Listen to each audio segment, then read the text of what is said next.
We have lots of time left for your questions from the audience to our panelists. I'd like you to wait until, I'd like you to raise your hand if you'd like to ask a question. Someone with a microphone will find you. When that person does and I call on you, would you please stand up and keep your question, if you can, please keep your question brief and to the point. Do as I say, not as I do. And then we'll start by taking a question at a time. Here's a gentleman here. Booker T. Washington, if I'm correct, opposed legislative mandates to address racism, as did Barry Goldwater, who was anything but a racist, contrary to popular belief. I'd like to ask any of the panelists on either side to what extent, from a philosophical and constitutional perspective, either of those two gentlemen were right or wrong, and why.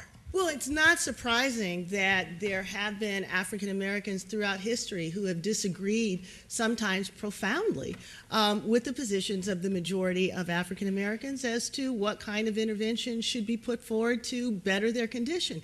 It's important to recognize in this context that every significant program that has ever been introduced to assist African Americans to actually achieve freedom and equality has been denounced as a preference. From the Emancipation Proclamation, which was seen as giving them a preference, giving them something that they didn't deserve, which was basically the value of their labor, to anti-discrimination law that would protect them in their rights to access to hotels and theaters, was seen as special treatment, to even the argument against segregation, which was seen as a preference. So the point of the matter is we have to always see these against the baseline in society. If we consider the baseline to be unfair, if we see the normal status quo as discriminatory, then these interventions are not seen as preferences. They're seen as equal opportunity. If, by contrast, we see society as basically benign, or we think it's okay that there are these deep structural differences that won't go away by ignoring it, but we think that's perfectly acceptable, then we'll understand these interventions as being preferential. I happen to be on the former side of the case. I think having structured inequality over centuries is inconsistent with the deepest values of America, and therefore any kind of intervention that is intending to try to bring about real equality is not preferential. It's in the deepest traditions of equality. And does anybody on the side supporting the motion want to respond, either to directly address that question or to respond to Booker T. Kimberlé Washington John McWhorter knew a very different world than ours. And I personally would not be in favor of his particular view that people really should just pick themselves up and that's all. Really, people do need help. He never knew the New Deal. He never knew the Great Society. He never knew affirmative action when it was first instituted, which I personally think was a very important thing given the situation in the country at the time. However, his basic insight that there does come a point when, in order to cope with an imperfect world, you have to do it yourself. There comes a point, is one that I think is valuable. One reads his writings now and they're not nearly as reactionary and foreign as one would think. I think it's an advance in our society that we do have a safety net, that we do have things to, for example, help the poor. For me, socioeconomic preference makes perfect sense. The issue simply is that today there is not nearly as large an overlap between disadvantage and having black skin as there was in 1960 or even 1970. So when you argue it is revision. When you argue it's time to end affirmative action, you would say this time is different from an earlier time. It was about 15 years ago. Yeah, about 15 years ago it became time to end affirmative action. I had my undergrad studies back in China, science major. I moved on to law and business, but a lot of my classmates went on pursuing PhDs. And they did, and actually I did that too. We did GRE tests preparation.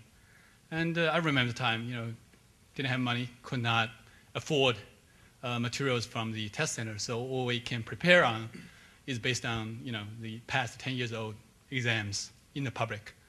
Or, even those things are not always readily available. I remember time we have to get oil prints of those tests in 1980s. So, but the funny thing is, these guys all went into very high-level PhD programs. And in GRE tests, people out there didn't have so much preparation materials.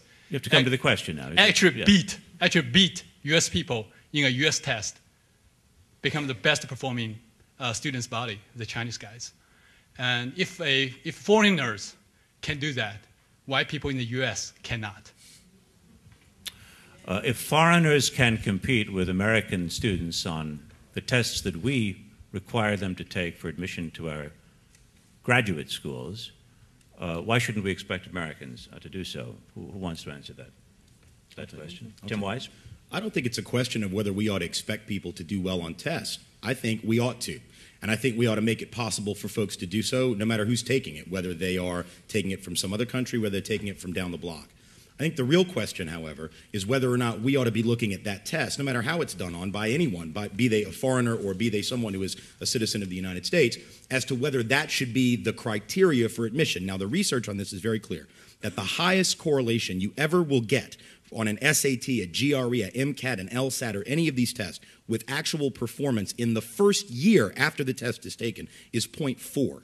That's fairly pathetic in statistical terms, because what it means is that at most 16% of the difference between any two students can be explained or predicted by that score, meaning 84% has nothing to do with it. Why are we using merit criteria that don't really measure merit but do typically, not always, but overrepresent those who have those resources and those who are affluent? Not only, there are folks who don't have the resources who sometimes do well, but that's the highest correlation. It seems to me that we ought to be looking at alternative criteria, including things like testing, but not overemphasizing those, because we know that, in fact, when those students who scored lower, who maybe didn't score as well as those at the very pinnacle, get in at places like the University of California, that only about 5% of their grade differences can be predicted by the test scores. So they're not being mismatched, they're not unqualified, there are other things that recommend them for the spot. So we ought to expect and try to make sure everyone does well. We also ought to have a criteria that is both more fair and representative, but also more accurate. It doesn't serve anyone's interest to use a criteria that does not, in fact, predict success, and those tests simply do not. In fact, one study of law schools, we're talking about law schools, University of Michigan study found that there was an inverse relationship between LSAT score and future professional success, meaning that those who did better actually did worse and weren't as happy in their jobs when they got out of law school and started practicing. So by that criteria, we ought to let all the folks in who bombed the LSAT, because they're going to make the best lawyers. Next question from the audience. Can I just add something to that as well? I mean, part of it is also, you said that these foreigners were able to prep, which I would imagine means that they speak English and perhaps are from a professional background, that they knew about these tests. And I think that is a big issue, that the access to the materials and access to information about the tests also isn't equally available.